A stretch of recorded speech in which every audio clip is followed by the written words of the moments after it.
ذریعہ ہے تقوی، یاد رکھیں۔ آئیے آگے بڑھتے ہیں۔ چوتھا وہ فائدہ جو دنیا میں تقوی اختیار کرنے سے ہم حاصل کرتے ہیں وہ کیا ہے؟ تو حق اور باطل کی پہچان۔ تقوی اختیار کرنے سے اللہ رب العزت حق اور باطل کی پہچان دے دیتا ہے، یاد رکھیں۔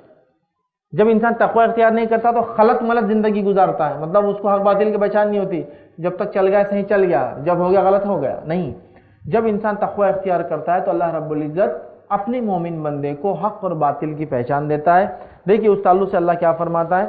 سورہ انفال سورہ نمبر 8 اس کی آیت نمبر 29 میں دیکھیے اللہ تعالیٰ فرماتا ہے اور کہتا ہے، آیت ہے یا ایھا الذین آمنوا ان تتقوا اللہ یجعل لکم فرقانا۔ اللہ فرماتا ہے اے ایمان والو اگر تم اللہ کا ڈر اختیار کرو تمہارے لیے حق اور باطل کے درمیان اللہ فرق کر دے گا۔